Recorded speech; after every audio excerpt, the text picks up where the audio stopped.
देखिए डेंड्रफ एक काफ़ी कॉमन कंडीशन होती है, और जी हाँ कंडीशन बोल रहा हूँ, डिजीज़ नहीं बोल रहा हूँ। तो काफ़ी कॉमन कंडीशन होती है, और ये माना जाता है कि रफली 50% people, yes 50% people they are suffering from the dandruff किसी न किसी एज के अंदर। और मोस्ट कॉमन जो एज होती है वो होती है आपका 16 से लेकर 25 ईयर्स के बीच में, जब आपका स्किन पे ज़्यादा ऑयली होता है।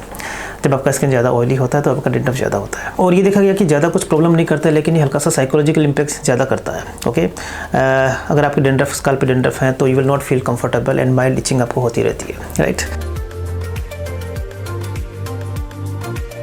देखिए हमारा जो स्काल्प होता है, ये वाला जो एरिया होता है, बेसिकली इसके अंदर ज़्यादा ऑयल ग्लैंड्स होती है, और जितनी ज़्यादा ऑयल ग्लैंड्स होगी ओब्वियसली वहाँ पे ऑयल का जो प्रोडक्शन है, सीबम का प्रोडक्शन, वो भी ज़्यादा होने वाला है।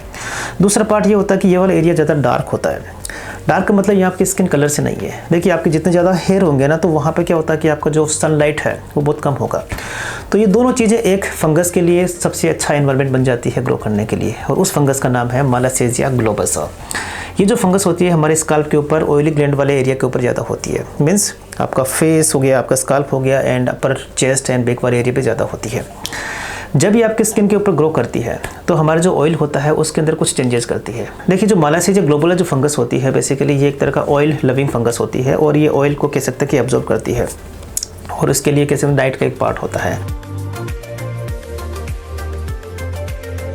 कोई भी अगर आपका जैसे कोई ऑयल होता है वो एक फैटी एसिड्स का बना होता है, और ये जो फैटी एसिड्स होते हैं ये कह सकते हैं कि आपका जब मालासेजिया ग्लोबस इस पर काम करती है तो ये फैटी एसिड्स कह सकते हैं कि डिवाइड हो जाते हैं, बिखर जाते हैं उस एरिया के ऊपर। उनमें से सैचुरेटेड फैटी एसिड्स होते हैं वो तो ये एब्जॉर्ब कर लेती है, खा लेती है, लेकिन उसके बाद में दूसरे फैटी एसिड्स जिसको बोलते हैं ओलिक एसिड और एराचिडोनिक एसिड, ये दो एसिड्स ऐसे होते हैं हमारे स्किन के ऊपर जो कि स्काल्प के ऊपर फ्रीली अवेलेबल होते हैं और फ्रीली आपके स्किन के ऊपर रहते हैं।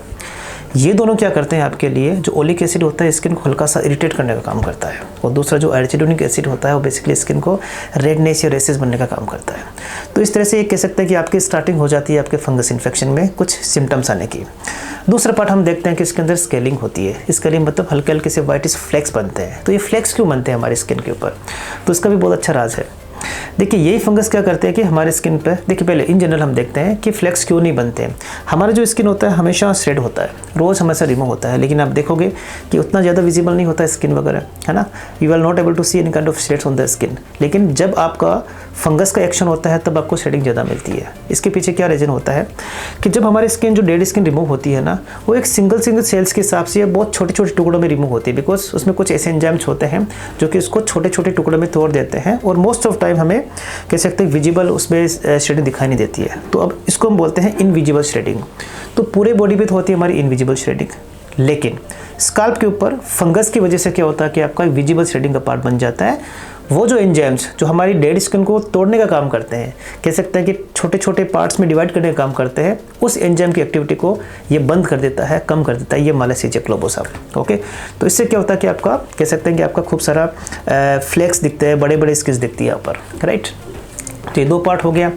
थर्ड पार्ट, अगर ज़्यादा इरिटेशन होता है तो ऑब्वियसली आप अपना हाथ से कुछ ना कुछ उसको स्क्रैच करने की कोशिश करोगे, तो उससे क्या होता है कि आपका स्किन के अंदर कहीं ना कहीं ब्रेक हो जाता है स्किन। ओके, और उस ब्रीच की वजह से क्या होता है कि आपका बैक्टीरिया का इन्फेक्शन होता है, और यही हल्का सा कह सकते हैं ज़्यादा इन्फेक्शन या फिर कुछ ना कुछ पस वाले जो दाने होते हैं, रेडिश जो दाने होते हैं, वो बनाने का काम करते हैं।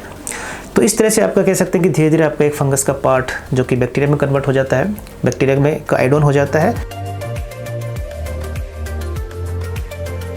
कुछ पार्ट ऐसे होते हैं जो कि हमारे एड ऑन हो जाते हैं एक्स्ट्रा, जैसे कि डेड स्किन का पार्ट हो गया, उसके बाद में कोई ना कोई डर्ट जो कि आपके स्काल्प पे होती है वो हो जाती है।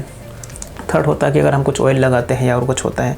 और फिफ्थ ये कह सकते हैं कि हम जो आपका एनवायरनमेंट से कोई भी एक्स्ट्रा जो डर्ट आता है वो भी आपके इस पार्ट के अंदर ऐड हो जाता है, और ये सारा मिला के आपका एक डेंड्रफ का पार्ट बनता है।